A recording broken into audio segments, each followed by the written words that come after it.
everyone. In this session, Association Analysis Part 5, we are going to explore the next topic related to association analysis, that is support counting. So as we have seen in the previous sessions, the basic ideology behind the association analysis topics is association rule mining. We are trying to mine association rules from a general set of patterns. So we are trying to derive rules from a set of transactions, right? And we are trying to identify the candidate item set, and from the candidate item set, we are trying to pick out the frequent item set. So in a priori principle, basically we have seen about candidate generation algorithm, which is used to identify the candidate item set in a particular market basket transaction, and from that how we are going to filter out the frequent item set. So compared to the Fk minus 1 cross F1, or rather Fk minus 1 cross Fk minus 1 method for candidate generation that we have analyzed in association analysis part 4 series, the number of comparisons can be reduced. The number of comparisons used to predict the frequent item set from a set of candidate item set, it can be reduced by the next approach called as support counting. So support counting is basically the process which is used to determine the occurrences, how many times a particular candidate item set has occurred, okay, in a set of transaction. And we are going to consider exclusively the candidate item set that have been generated after the candidate pruning step. So basically using the a priori gen function, we are trying to prune the candidate item set and land up in candidate item set which is going to occur multiple times in the transaction. So one of the major approach for doing this is basically, again, as we see in every topic, a brute force approach wherein every candidate item set can be compared with each transaction and we can get a count. It's quite tedious. So the next major approach is going to be trying to enumerate the item set, okay, contained in every transaction, and finally use those enumerated item set in order to obtain the support count of the respective candidate item set. So enumeration is basically nothing but ordering.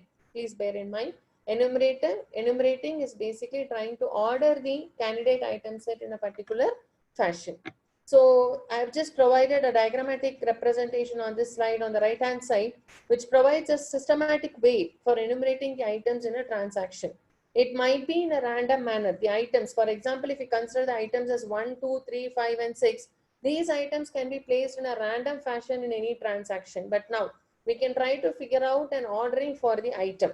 For example, in level 1, if we see, items can be ordered like in a particular numerical order. Similarly, in level 2, level 3. So we can try to maintain some particular order in joining the particular items. We can try to maintain an ordering of the items. So the major aim or the main aim in trying to figure out the order is trying to get to know the possible subsets of a given transaction. So when we take a particular transaction, we try to order the elements in the transaction and try to figure out all the subsets of a particular transaction. So with respect to the example, what we have taken into consideration is one of the major constraints we're trying to place here is we are trying to concentrate only on candidate item sets of size 3. Bear in mind, this is something basic for the whole topic. So we are considering only the candidate item sets of size 3. So assuming that each item set, okay, is arranged in a lexicographic order. So it's very easy to enumerate the items like in a fashion called as smaller to larger item. So if suppose here if you see in the previous diagram, the items are nothing but order like 1, 2, 3, 5, 6. So in an increasing order. So the order will be from lower numbers to higher numbers. This is how we are trying to manage. So 3 item sets will be all the item sets that's going to begin with 1, 2 and 3. The reason is, if suppose I take an item 1, okay, if I take item 1, following items in the transactions can be combined with item 1 to form multiple subsets. For example, 1, 2, 3, 1, 125, 126 goes on. Similarly, 135, 136 and 156. On the other hand, if I take item 2, starting from item 2, if I'm trying to order the items in the transaction, it is like 235, like 236, 256. Similarly, with 3, it lands up in 356. But if I consider 5, okay, if I consider 5, I can't frame a candidate 3 item set further. So my joining of the items, the candidate item generation, stops with the third item in my transaction 1, 2, 3, 5, 6. And one more thing we have to bear in mind over here is when I'm trying to create the candidate item set, always I have to move in increasing order. I don't come back because it leads to redundancy. For example, 1, 2, 3, okay, is same as 2, 1, 3 again. So there is no point in creating redundant item when we are trying to move in increasing fashion. Yes. So here I have provided a clear-cut understanding, okay, diagrammatic representation to understand the concept in a more better manner. So level-wise, I have explained the concept. For example, if we take transaction T, how enumeration happens. So in level 1, first I try to segregate the candidate item set based on the numbering. For example, keeping 1 as the first item in my candidate item set, I can try to create multiple subsets. Similarly, keeping 2 as the first item in the candidate item set, I can go for creating multiple subsets of candidate item set. Keeping 3 as the first item in the candidate item set, I can go for creating subset candidate item set. So this is what I decide in level 1. As I was mentioning, I cannot consider 5 here. If I consider 5 as the first item in the candidate item set, I won't be able to generate candidate 3 item subset. That's not possible. So in level 1, I try to analyze this and order this and keep it. So level 1 contains those items, right, using which I can form candidate 3 item set. Next, moving on to level 2. So in level 2, what happens? I start combining. In level 1, I consider 1. So if I consider 1 as the first item in the candidate item set, the left out elements are 2, 3, 5, 6. Similarly, if I consider 2 as the first item in the candidate item set, left out elements are 3, 5, 6. If I consider 3 as the first element in my candidate item set, left out items are 5 and 6. So in level 2, I try to form the next subsets. So what happens? I try to move out 2. So 1, 2. If I take 1 and 2, okay, as a first prefix of my candidate item set, the suffix lines up with 3, 5, 6. Similarly, 1, 3 combination. When I take 1, 3, I am left out with 5, 6. When I take 1, 5, I am left out with 6. Equally, I cannot go for 1, 6 combination. If I take a candidate item set with a prefix of 1, 6, I won't be left out with any elements further. So level 2 stops here. With respect to 1 as a prefix, how many prefix further candidate subsets of what prefix can be found is generated in level 2. Similarly, if I consider 2 as a prefix, the first and foremost element in the candidate item set, the prefix can be the combination of 2, 3 and 2, 5. If I consider 3, it is only 3, 5. Hope it's clear now.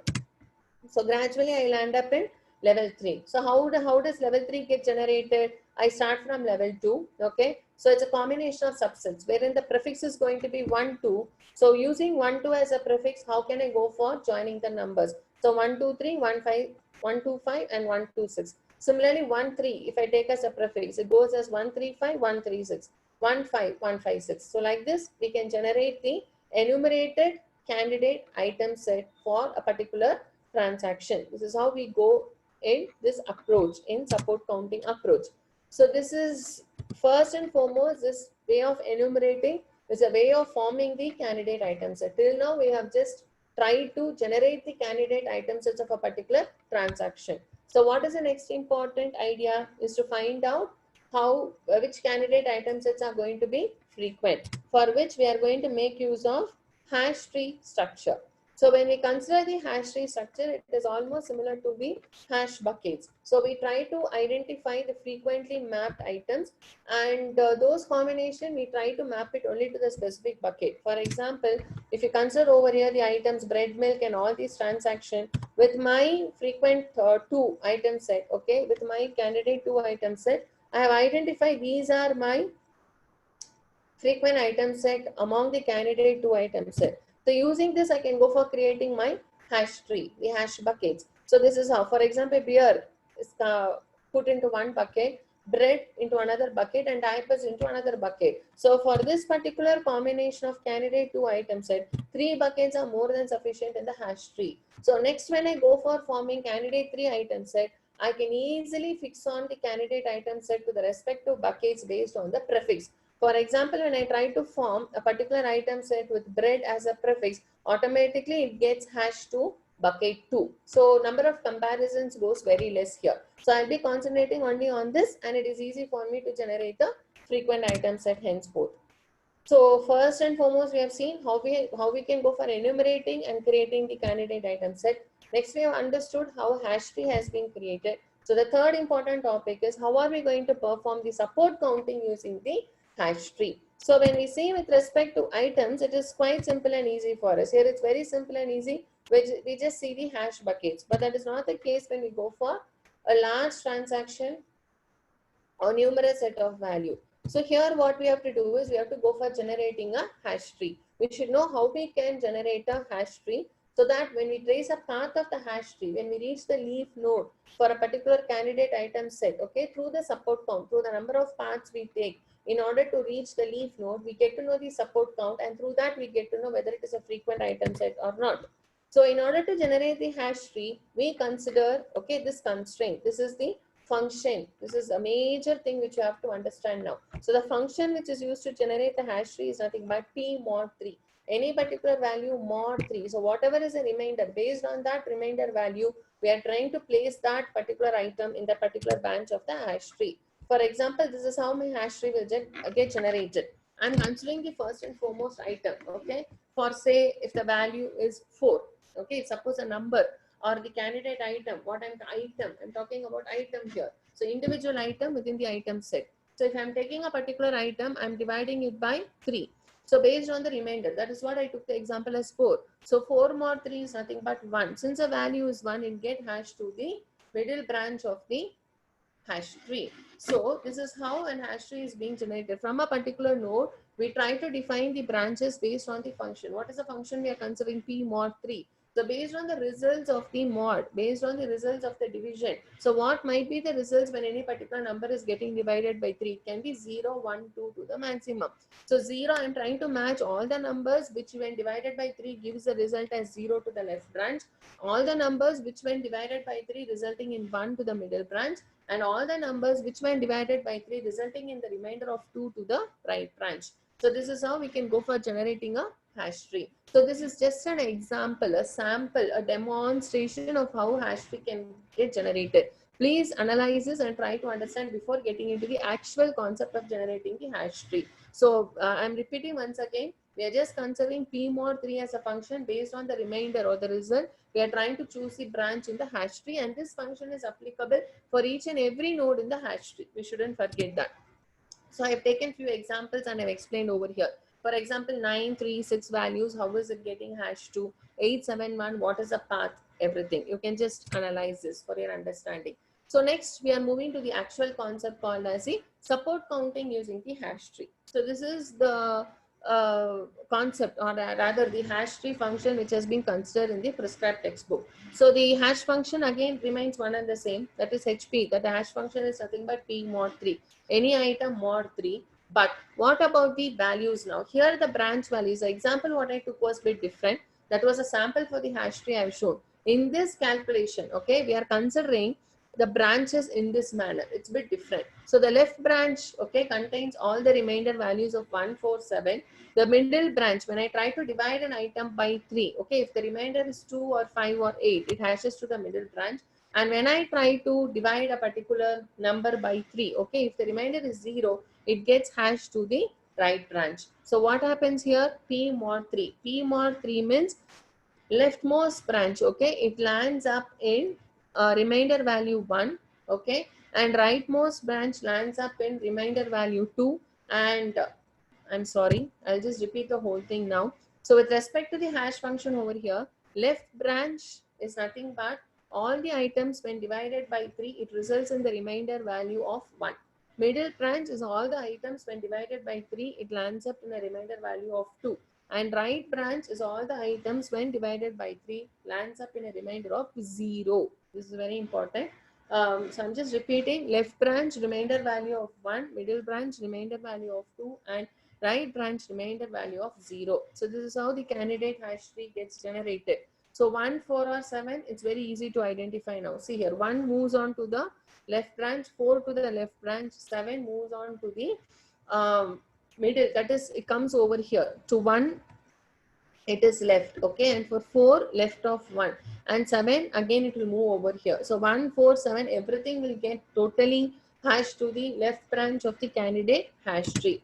So next we have to consider, this is how 1, 4 or 7 is getting hashed. 2, 5, 8, if you consider 2, 5, 8, everything will get hashed to the middle branch. Wherever it goes in the middle branch, it will be landing up in the middle branch over the total tree also, it is in the middle branch. Similarly, 3, 6 or 9, all 3, 6, 9 will be mapping onto the right branch. Here also 6, 9 is towards the right. Here also 3, 6 and 9 is towards the right. So in any particular node, every node we have to apply it based on the manner in which we try to consider the item. For every node, we have to consider this ordering: left, middle and right. So left is going to be remainder value 1, middle is going to be remainder value of 2, and right is going to be remainder value of 0. So next is important thing is nothing but how are we going to calculate the support counting. So having generated a hash tree, okay, having generated a hash tree in this manner, now I concentrate for my support counting. So if suppose this is the actual part in my whole concept now. If I consider one transaction as 1, 2, 3, 5, 6, okay, 1, 2, 3, 5, 6 a transaction. Now I want to get to know what is going to be the support count, okay, for the various candidate item set of this particular transaction. That is my aim basically here. So what I need to do is I have to generate a hash tree, okay, using this transaction and its respective subsets. Finally, I need to move to the leaf node. So in the leaf node, okay, I need to concentrate on those candidate 3 item set whose support count is going to be maximum. As simple as that. So first and foremost in the root node, I consider that level 1. It is something which we have to correlate to my initial part of enumeration. Yes, this is how we move. We take level 1, level 2, level 3 of hashing now. So that is how support counting is also done transaction wise. So first when I take 1, 2, 3, 5, 6, level 1 is nothing but 1, 2 and 3. So I try to hash that 1, 2 and 3 for the root node of the hash tree. I land up like this. Okay, 1 hashes to the left node, 2 hashes to the middle node and 3 hashes to the right node. Obviously the next one, when I go to the next level, that is level 2, we know the subsets of 1 were 2, 3 and 5. So with this 1 as a left node, how 2, 3 and 5 will get hashed to? 2 will go to the middle, right? 2 goes to the middle node of 1 and 3 goes to the right node of 1 and 5 goes to the middle node of 1. Similarly, when I take in the same level 2, okay, the next candidate 2 items that if I see it was like 2, 3, 5, 6. So same manner it will come over here. Similarly, 3 and 5. So 2, 3 and 2, 5. It gets hashed over here and then it is my 3, 5 over here. Similarly, I can go to the level 3 also. And I move to the level 3, what happens if I take over here? It is 1, 2, 3. That 1, 2, 3 already I have reached over here. So 1, 2, 3, thereafter 5.